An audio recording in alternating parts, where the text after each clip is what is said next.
Shalom, shalom, shalom. Geweer. Shalom, geweer. Yeah. So next time we got Peter. He's going to share a little bit on Abraham, the covenant, and the names of Jesus with so much in depth. It's funny enough this morning that at home I was reading Genesis 22, eh? Yes. Genesis 22. I was reading about Abraham taking Isaac to be sacrificed. He would sacrifice his only beloved son, right? And God came in at top of Mount Moriah, Mount Moriah, yes. And an angel of the Lord stopped him, and God provided a ram. And then many times when we're going through situations, and God provides the answer, that comes to my mind right now. I'm saying this prophetically. So God, there's always a way out when you're in God. Be obedient, like Abraham was obedient to take Isaac up, right? And Isaac would have been a young boy, okay? 14, 15, 16, sometimes say 25, right? But he was definitely not a baby. He was Very good for his dad. Yes, correct. Yeah. Yes. So he was older enough to know what was going on. So he willingly went with his father Abraham, right? And he asked where's the sacrifice? And Abraham said, God will provide. And that's all I'm going to say right now. So I'm going to give this moment to Peter. Okay. Fantastic. Greetings to all the people that are viewing this video today. My name is Peter Fielding. Ani, Peter in Hebrew, means I am Peter. And I would like to just speak to you about the power of the Word of God from a Hebrew aspect.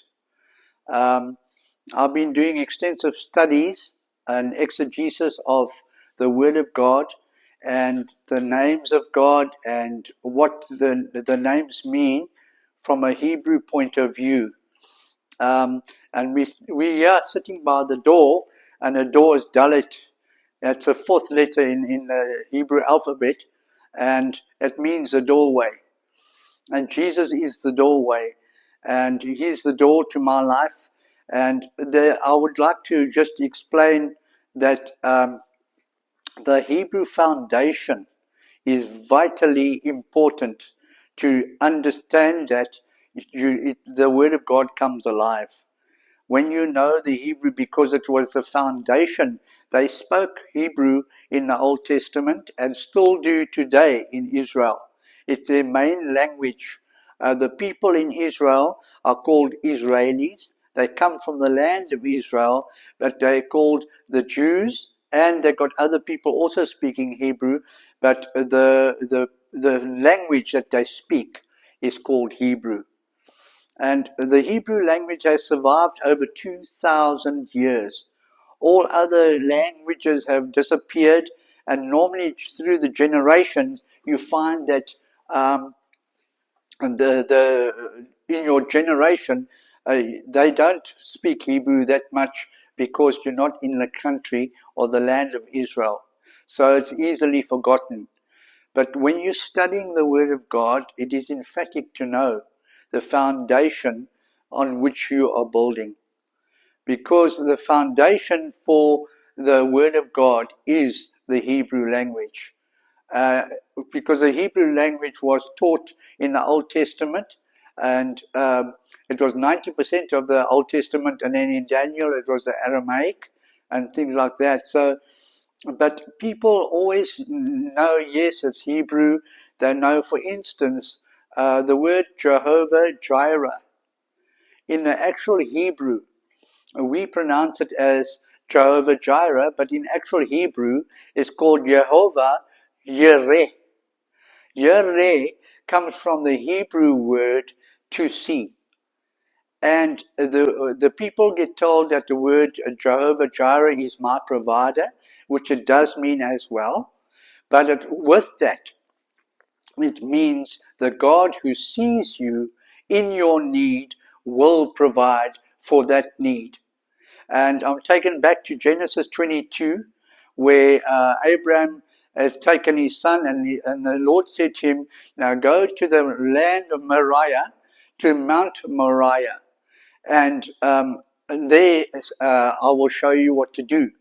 And if you take the word Moriah from the Hebrew side, the word Morah is also in the word Moriah. A Morah is a Hebrew teacher. That's what you call a Morah, is a Hebrew teacher, and God is your teacher. So he's saying to Abraham, come, I will tell you where to go to. Go to the land of Moriah, where I am going to teach you. And I'm going to show you what to do, that I'm the one that's going to provide for you. So as Isaac was, they say he was a lad of about 14, 15 or so. So he was the one that carried his father the wood for the sacrifice. And on the way, he said to his dad, Dad, I see the sacrifice, I see the wood, but I see the place where we're going to sacrifice, but where is the sacrifice?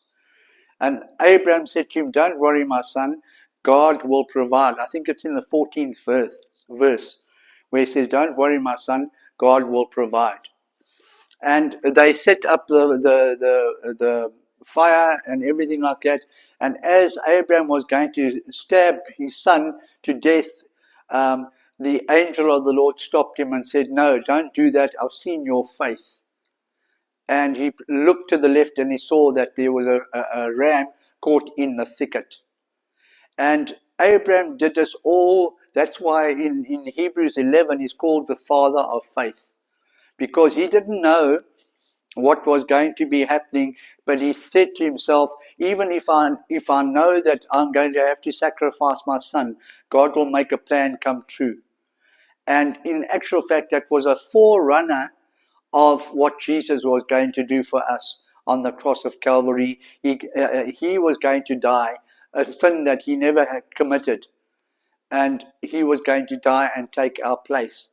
And the word Jehovah Jireh there means that God knew the place where he was going to teach Abraham about God's own grace, and he was going to teach him that he would provide. The one that saw him in his need would provide for that need.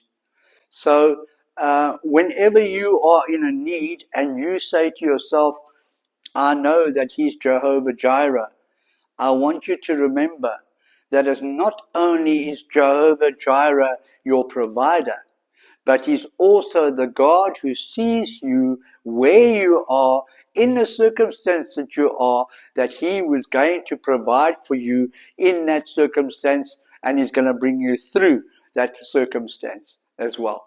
So I just want to encourage you.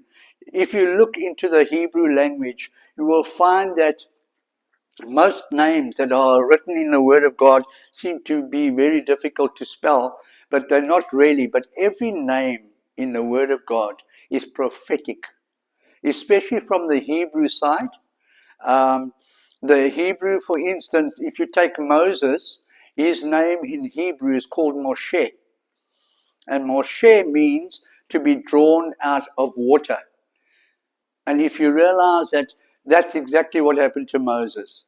He was drawn out of water. And Abraham, his name was changed. And I often wondered to myself, why was his name changed? That's funny. So the Lord said to him, I am going to change your name because I'm going to make you a father of many nations. He said, but in the word of God, in the name of God is Jehovah. Yud, Hey, Vav, Hey. And there's two H's in God's name. And the H is the Hey, or the Ruach, which is the Spirit of God, which donates the Spirit of God.